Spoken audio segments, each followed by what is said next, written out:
It's a mock draft Monday. Well, it's Monday when I'm recording. It's Tuesday when you're listening. We got mock draft. We have roster news. We have a Blake Snell sighting, all on today's Locked On Guardians. You are Locked On Guardians, your daily podcast on the Cleveland Guardians, part of the Locked On Podcast Network, your team every day.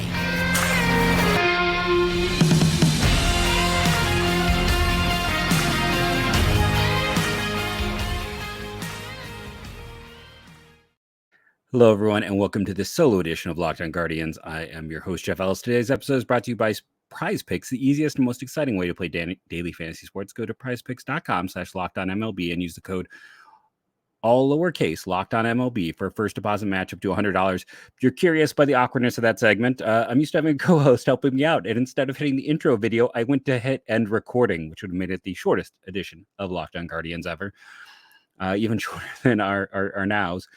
But instead, here we are. This episode, I'm going to warn you, I'm probably going to go long. Now, I'm not allowed to go long. These episodes have to be within 32 minutes. People complain in the comments, so I'm just going to explain this. When we pull out ads, an episode has to be no more than 32 minutes to fit into the fast channels for Roku. That is across our entire network. So there are people who are like, you can go more than 30. We can't. We literally are not allowed. So I have to do 36 picks to get to the Guardian second pick. So this is what's going to happen. If you are listening to this podcast and you want more, I'm going to do a 30-minute episode. I got to talk about some of the news around baseball, specifically at the Guardians. I'm not going to go super deep because Justin and I will go deep on that. Then I'm going to, as I'm doing post-production, I'm going to kind of give you a quick and dirty second video, something else people can watch, listen to.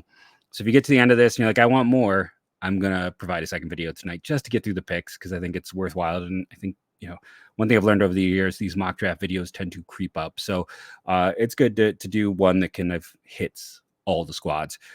Having said that, yeah, Justin is out today. If you couldn't tell, I'm going to be out for Friday. Solo parenting that evening as my wife goes to a conference. It's either I join Justin with like two kids who are very tired yelling, or I take care of, being a dad. So I know there will be people out there who prefer without me on Friday. So, just giving you that heads up now. Hope you enjoy. Now that I've said all that, I'm Jeff Ellis. I used to be a national writer when it came to the draft. I replaced Kylie McDaniel at Scout, went to 24/7. And I don't know if it's necessarily my first love. My first love as a kid, though, I've told this story before, is I used to cut out stats from the paper. I'm sure people are shocked, but I'd always get excited to cut out minor league stats because you couldn't find a lot of information. All I could do back then was literally scout the stat line. And the first guy I remember, getting very excited about this Colin guy who was just, he had an ERA under 2 most of the year and had a ton of strikeouts. I'm like, who is this Colin guy? Bartolo Colon, but still, it was a fun time. Russell Brannion's quest for 40 home runs, Scott Morey, Danny Peoples, some of those home run hitters that just never were. But that led me to draft. Before we get there, though, if you're not a Guardians fan, maybe skip ahead a bit. Maybe I'll put in a timestamp to say when the mock starts. I will. I'll do you all that favor. Real quickly, they sent down a few players today in camp. Let's see. It was Kyle Manzardo's the big one, Halpin and Lavastida. They have 48 players in camp, so that's still a lot. Don't get mad. This is not like I saw people having a fit about Manzardo.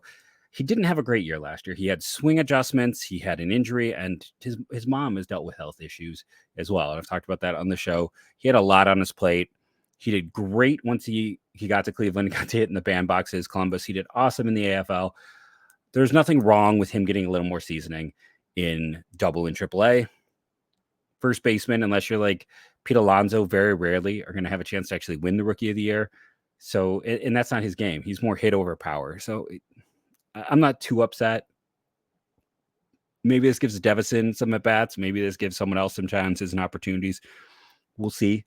I did think it was interesting when I was looking at the press release for this from the Guardians, because they included an article with some recent articles from Andy Bell. And again, this doesn't mean for sure, but her mailbox I thought was really interesting to look at when it was talking about what's going to happen. That she's pretty sure Florio is going to make this team. I know there's been some debate about that. And that this one was the most surprising to me very quickly, that Miles Straw's had a decent spring and it seems he'll get the first shot in center field. I don't know. I just thought we were done with Straw, but apparently we are never done with Straw. So for everyone saying cut him or send him down, article made it sound like Miles Straw, opening day center fielder. So sorry to ruin your day before we get into the mock. And then Blake Snell signed. Good and bad for the Guardians. Hey, he didn't come to the AL. Going to the Giants means the Giants have now given up their second rounder for Chapman and their third rounder for Snell. It's also some comp money. It does technically Cleveland's fourth rounder is a little bit higher now, but at the same time, I don't know if it is. This might be a complete cancel out. I just have to look and see if San Diego gets one after the third or one after the fourth. This might actually have no effect on draft position. So there is that. I kept hoping, like, hey, well, maybe not the Astros, but, I was hoping someone would jump in and sign him that would allow Cleveland to get a higher pick. Like, great, like the Mets. Sign him, give up that high second round pick, help Cleveland move up higher. Unfortunately, that didn't happen. I believe that's the end of our compensation picks. Interesting, the Chapman and Snell both going to the Giants. Now that I've said that, let's actually begin this mock in all seriousness. 606. Technically, I guess 610 I'll put down. But let's have at it. So Cleveland has the first overall pick. First time in their franchise history. They have picked second many a time. My favorite random story being they picked Greg Swindell and Mark Lewis. And in between was Ken Griffey Jr. It's like, oh, why weren't you bad that year? Swindell is the greatest second overall pick they've had. You had Swindell, you had Greg Lewis, you had Rick Manning. Why am I'm having a blank out now. This is not good. Paul Shuey and somebody super early on. I know I should have it in front of me, but I believe it's been 5 times picking number 2 overall. Someone is probably shouting or putting it in the comments. First time ever picking one of the many teams who've never picked one. I still think as of right now, this is Travis Bazana's spot to lose for Cleveland. If you're like, why not Condon? He wasn't great in the Cape, and he still hasn't faced competition yet. And when he's faced better teams, he hasn't stood up. Now, Bazana really hasn't faced much competition either, but he has been consistent in his performance. He's also the MVP of the Cape, where Condon was up and down in the Cape. And, there's some bad history with guys who underperform in the Cape. Let's just put it that way. I'm saying that Condon is still one of the guys who's in the mix for number 1. Don't take too much out of it.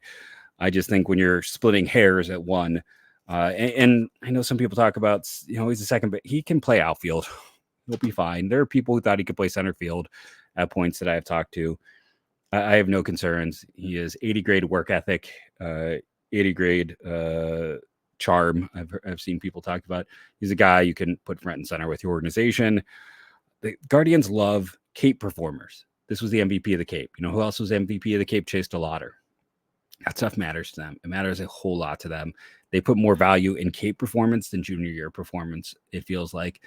And they have taken several guys who did not have strong junior years, but had good Cape years. So Bazana, still the guy there. Cincinnati is an interesting case up number 2. Because when you look at the guys we're considering here, it's not the same group from the start of the year.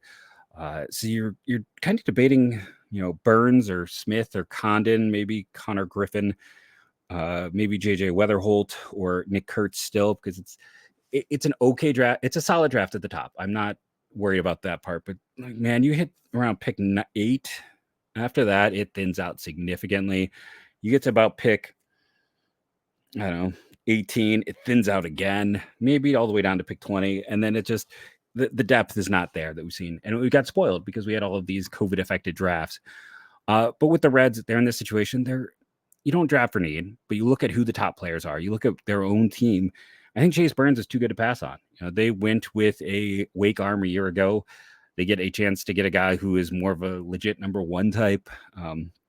He's sitting there. He's pitched incredibly well. He has shut down every team he has faced. I wouldn't be, upset if Cleveland went with Burns either. Like, he's been really good. So right now he is in that conversation. The Reds are in a situation just to take Burns and forget about it. Rockies are 3. Front office that has had changes, but still feels like more of the same.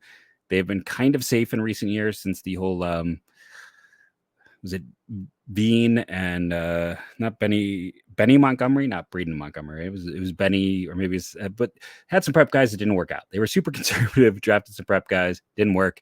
Now they've gotten more conservative, and those guys have gotten hurt. So I don't know what to make of the Rockies. other than them being a constant mess.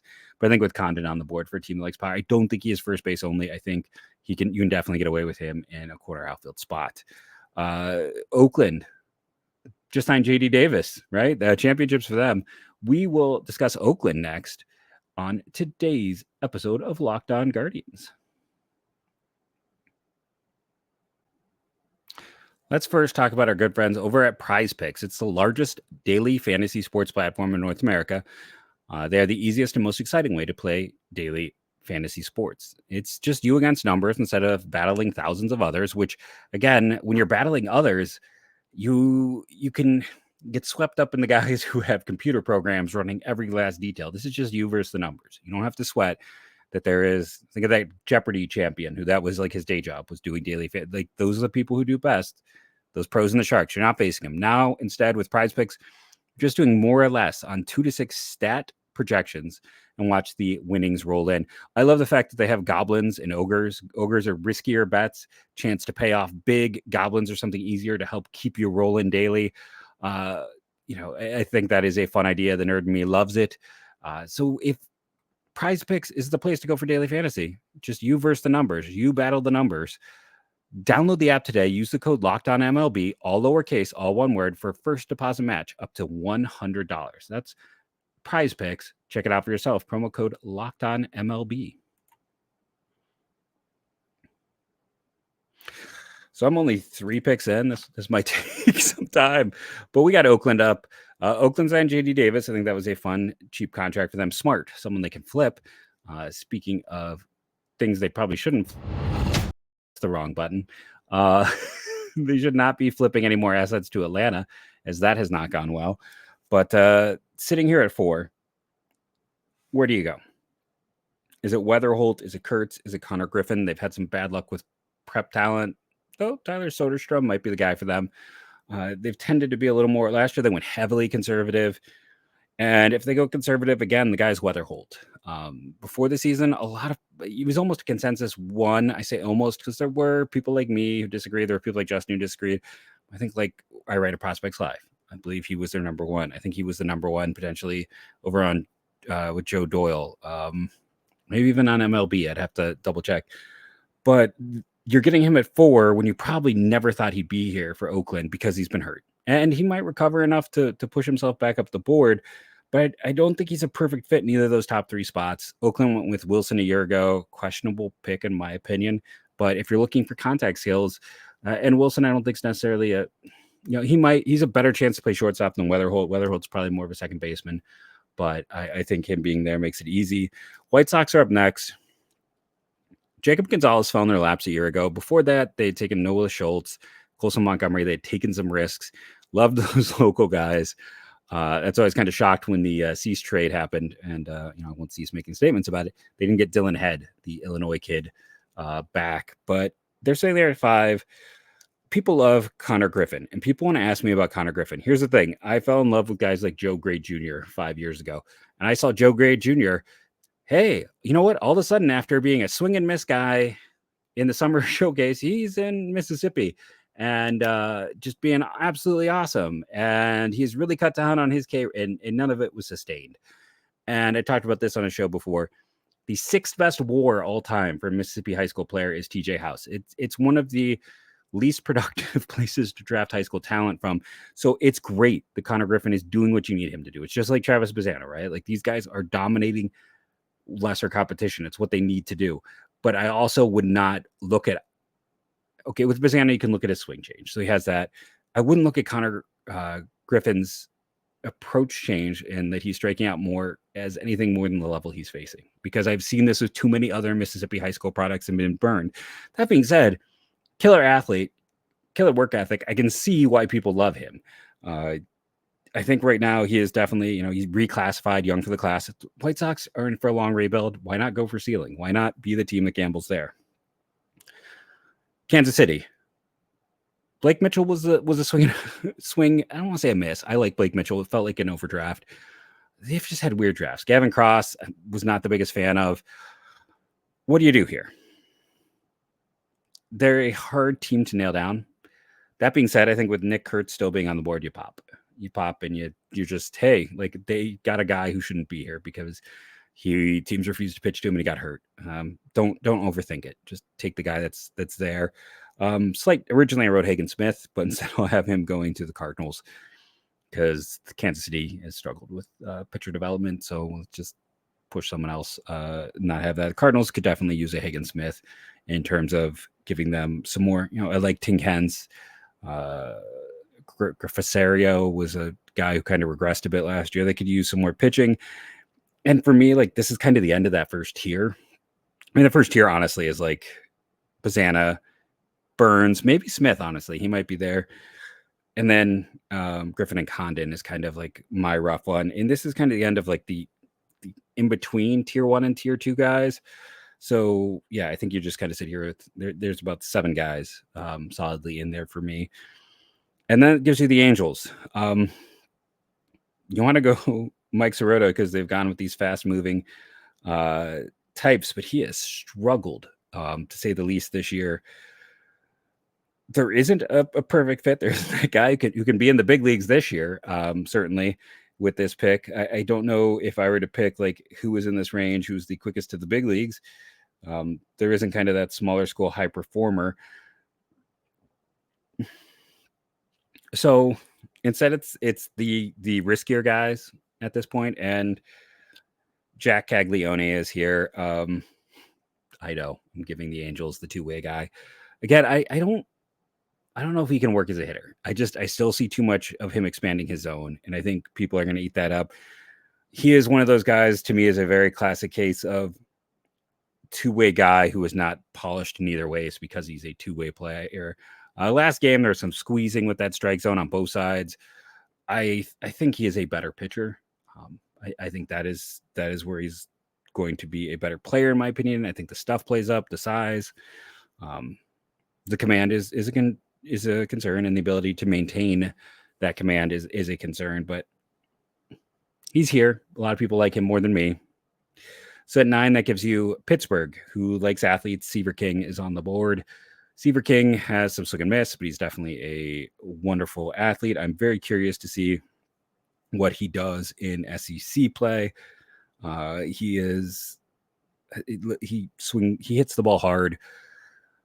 He makes great contact. There is some chase. There is some risk. But again, like I said, it's just the thinning out. So last of the top 10 is the Washington Nationals, who would have picked first, but they picked high a year ago and are a high-spending team. So instead, they're here at 10. The rule with the Washington Nationals is they take the sliding talent every year. It's whoever is sliding, specifically someone who is probably a bigger name in the fall than he is now. And that would be Vance Honeycutt, who a lot of people kind of thought would be in the top 3 to 4 discussion. It's been rough. He had a very bad weekend as they began conference play last week. I think he was like 0 for 11 with 6 Ks and 3 walks. It was not great. He's kind of bouncing all over, but the tools are there. I don't know if the Nationals are the team to develop it, but he is that type of ceiling player.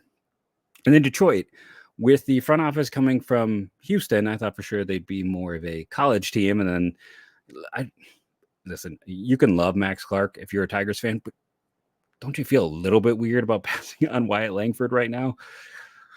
But if you're going to go prep at this point, there's 2 players, and the most athletic one is Slade Caldwell. So this might be a surprise. This might be too early. This is about the Jet Williams range. He went in the early teens. Caldwell, pound for pound, is the best prep player in this class, in my opinion. Now, he is fun-sized. He is 5'8". If he was 5'11", he would be in competition to be the top overall pick. He might be the top overall pick if he was 5'11".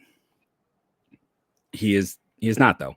So you put him at this point, and you just kind of look at who's a highly athletic player. If they went college, you're looking at Braden Montgomery. If I'm looking, high school, it's Slade Caldwell. Morlando might just be a first baseman. I love the bat, but I can't fully get behind him as a player.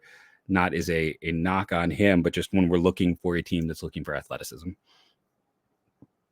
But then you have at 12, Boston Red Sox, new front office from the Cubs. Cubs have been typically a little bit more college heavy. So when I was looking at the college guys that were left, Braden Montgomery kind of stood out. Two-way guy, is mostly focused as a hitter this year. Really good athlete, has some really good data. Just an super athletic outfielder.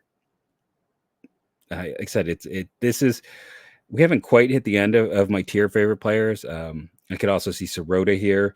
He's kind of sliding down boards after a really rough start to the year and some bad data against off-speed pitches. But right now, Montgomery, I think, is kind of top half of the first round. But this is where it's interesting because he's kind of like this year's class's Chase Davis. Is that the name? Well, I'm having a problem remembering it. Who went to the Cardinals, but he went in the 20s, and Montgomery is going here because there just isn't that depth is kind of lacking. Good prospect. This is a fine range for him. It's not. Don't mean that as a net neg there.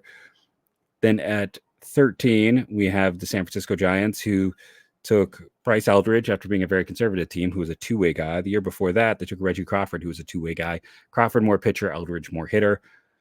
Top two-way guy on the board is Cam Caminiti, another reclassifier with Connor Griffin. Nephew of Ken. To me right now, my top prep pitcher. Lefty, not the biggest kid, but man, he can really sling it. So if they want to go prep again, and more importantly, if they want to go two-way, Caminiti would be the guy for the Giants. They don't have a second or third rounder, so they're willing to really gamble, maybe. And then at 14, we have the Cubs, who I mentioned before, who, because the Red Sox have a Cubs-like front office, I think I might have had some confusion there but it's Montgomery going to the Red Sox. So if the Cubs, being that team that has leaned more college, Sirota is still on the board. If you are a fan of Cape performance, and who played really well in the Cape last year, Matt Shaw, who the Cubs draft, Matt Shaw. So there's some issues with Sirota's performance this year, but he is a really good athlete, no doubt center fielder. I think he makes a lot of sense at this point in the draft. I've got an interesting one for the Seattle Mariners coming up in a moment on Locked On Guardians. Our first fantastic sponsor is Fire TV, your destination for sports, live games, to highlights, to in-depth analysis. They talk about whether it's the opening weekend of baseball or college basketball. Again, I'm going to use this for college baseball. This whole episode is about college baseball. I mean, it's got high school as well, but college baseball is a great use for your Fire TV. Fire Channels is something that Amazon recently created to deliver a constant supply of the latest videos from your favorite sports brands, all for free. That includes us on Locked On and most of the big pro leagues and college conferences as well. Fire TV lets you dive into all of the game analysis, highlights, and more to keep you up to date on the latest in the world of sports, March Madness, NBA, MLB, and lots more. Not to mention great news, entertainment, gaming, travel, and cooking videos. Check out Fire TVs on Fire TV and Alexa devices. If you haven't checked out Fire TV channels, you should. Trust me on this. To learn more, visit amazon.com/LockedOnTV, or I'm sorry, Locked On Fire TV, all one word. And I'm going to be slow in my transitions. Say goodbye to busted brackets because FanDuel lets you bet on every game of the tournament. Whether you're betting on a big upset or a one seed, it's time to go dancing on America's #1 sportsbook. Right now, new customers get $200. That is a big boost for them in bonus bets. If your first $5 bet wins, that's $200 to use on point spreads, money lines. You can even pick who's going to win it all. Just visit FanDuel.com/LockedOn, all one word, and bet on college hoops until they cut down the nets.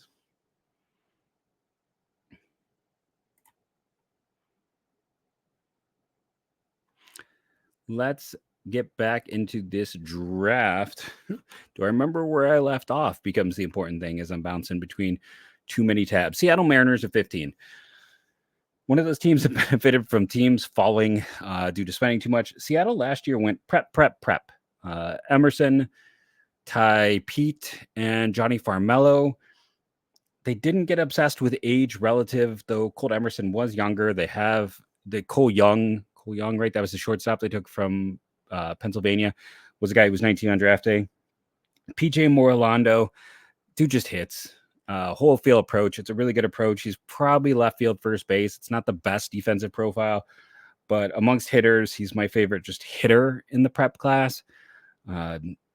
There's clearly to me a top 3 prep hitters and a little bit of room, and then someone who we're going to mention very soon. But Morlando here is just a good value. At 16, you got the Marlins. Brody Brecht is a guy who is one of the top 10 pure talents in this draft. The natural arm talent, the athleticism, everything he can do with a baseball is unbelievable, except for know where it's going to go. This is a Rick Wilding Vaughn situation. Miami's awesome at development. They went with back-to-back prep pitchers a year ago. This isn't a prep pitcher, but it is a raw pitcher. And Iowa has 3 guys who are going to get drafted in Brecht, Morgan, and Obermueller. And I think there's value in looking at the fact that none of these guys have been taught how to work on their command. There is growth potential in getting a little more coaching up. And I'm sorry if you're an Iowa fan, but it reminds me of Florida when, Florida had Leftwich and Alaman and Mace. And I can't remember who their Friday starter was then, because Leftwich was a reliever for them. But it's like seeing a program that maybe isn't doing, Oklahoma State is one I've talked about. It doesn't always do the best by their arms. So Miami just gets a chance of talent. Milwaukee Brewers, they often take, guys who perform, who hit well. Maybe not the biggest of tools. The Brock Wilken was a big tool guy a year ago. That being said, would they take another third baseman? Because I got Cam Smith going to them from Florida State, who all that dude has done is hit, draft eligible sophomore. Uneven freshman year, was awesome in the Cape, and has just kept that going so far this year at Florida State. Fits what they look for is a hitter, just a complete type of guy. So he had almost a 450, it was a 450-foot home run. It was like 448 the other day. He's got some pop as well. Young player that it is emerging for. Tampa Bay Rays, Tommy White is still on the board. I am not as big on him as others. Some people view him as like an outside the top 10. There's chase. There's a lot of chase in that profile. There's a lot of things that were kind of scary about Jackson Berry in that profile. Tampa, last year, they took the sliding college player, Braden Taylor from TCU. Before that, they took Xavier Isaacs, first baseman. I think Tommy White is another first baseman, but I think Tommy Tanks is still on the board. He makes some sense to the Rays. You got the Mets. Stearns was college when he was at Milwaukee. When I'm looking at, who the top college players are, be Carson Bench to me as a hitter, and Trey Yasevich as a pitcher. I think Yasevich is just too good a value at this point. He was mostly went with college hitters. So I will say that. Like, part of me really wanted to go with Bench here, but I think Yasevich has value. They did pop Ethan Small. That didn't really work out, but they still did take an arm in that first round who was a high performer. Gets you to Toronto, another team who will just grab a sliding talent, have gone a little more prep. Said Caleb, I'm blanking. Bonmer, the shortstop / third baseman with good power speed data, who is, I think, pretty clearly the 4th prep hitter in this class. I mean, you could argue even maybe 3rd, but strong performer, a lot of good tools, look great over the summer. And this is really where things start to cut off again. This is kind of our next tier for me. Again, you probably tell me, oh, you're forgetting this guy. There's a chance. Yeah, I mean, I can't catch all the games. I can't get all of the data in. This is me doing a mock based on what I have seen, what I have talked about, what I've heard. Am I going to be right? No. If I get one of these picks right come draft time, I'll be doing backflips. But it's also a chance to just talk about these names for people who wanted me to kind of do some quick hitters on a lot of guys. That's kind of the fun of this. Minnesotans at 21. So they took Walker Jenkins. They took Chase Petty. In between was Brooks Lee. If you're looking at pitchers, Justin and I both like Joey Oki quite a bit. Undersized righty, good athlete, committed to Iowa. Another Iowa kid. Nice secondary offerings. I think I already said that, but it's like I think he's a little underrated. Like I said, the size is the issue. He's probably only about 6 feet. But didn't bother them with Chase Petty. This could be another interesting developmental pitcher for them. Baltimore, we keep hearing, at some point they'll draft more prep talent, but outside of Jackson, they really haven't. It's been college. And it's also like, I mean, one year they drafted 4 straight outfielders. They like outfielders. Carson Bench still being here. Older brother was a Guardians pick. I think out of a JUCO. Didn't sign, went to school. 2-way guys, had some health issues. He's playing well. Kind of one of those guys we were hoping would be one of the ones who jump up the board, kind of bring a little bit more to the higher end. Hasn't happened so far. Oklahoma State, though, has been a good team, something to watch there. But I think he's a good value at this point. Dodgers, they like athletes. Noah Franco is on the board, another reclassified two-way guy. I like him. I mean, some people like him more as a pitcher. Some people like him more as like a hitter. The problem is the hitter is probably a first baseman. So it's a bit of a limited profile, but just another athlete for that system to develop and work on. Braves. Some people really like Josh Hartle. Last 2 weeks have been rough. The Braves they took Schuster, they took Cusick. Neither of them have worked out, but why not go back to Wake? They do like to go for pitching. He is a relatively safe, fast-moving arm. They have gone with kind of a little bit more safety sometimes with these first-round picks. They've also gone for traits. I know Braves fans probably aren't going to love this.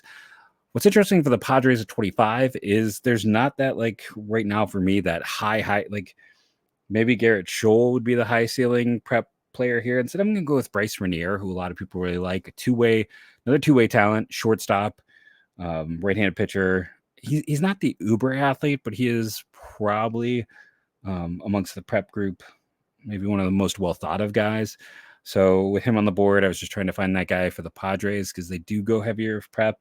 They could go with a pitcher here. I considered the William Schmitz and the Levi Sterlings, some of those, and there's certainly a world for those guys, but I just ended up going with Renier. I think he's an interesting two-way talent. New York Yankees, Malcolm Moore being on the board. He hasn't had the best year, but they liked Austin Wells. Malcolm Moore feels like a similar type of talent. Offensive first catcher, some pop, some ability to stick behind the plate. They did take George Lombard Jr. a year ago. They did take Volpe. They have started to take a few more risks, but they have historically been a more conservative team in the drafts. Phillies at 27. Mentioned William Schmidt before. I had Scholl written down originally. Went with Schmidt. Big, throws hard.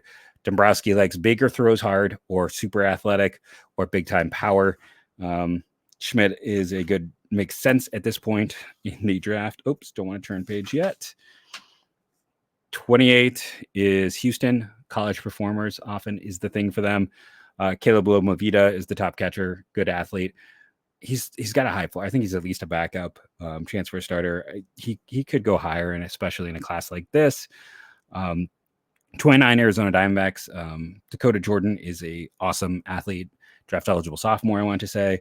Has shown a more complete profile this year, gives them another athlete to put in that mix. And then at pick 30, Texas, Drew Beam. A lot of people just think he's one of the safest guys in this draft. So I'm going to put him at this point to Texas. I will do that bonus episode with the kind of comp picks up leading to Cleveland at pick 36, because this is a Cleveland Guardians centric podcast. I hope you've enjoyed. I don't know what your team are. Go ahead, comment below. Favorite pick, least favorite pick. What you want to hear more about, less about. I think it's pretty good that I got news and 30 picks into this podcast. Thank you all for joining us, and go Guardians, go.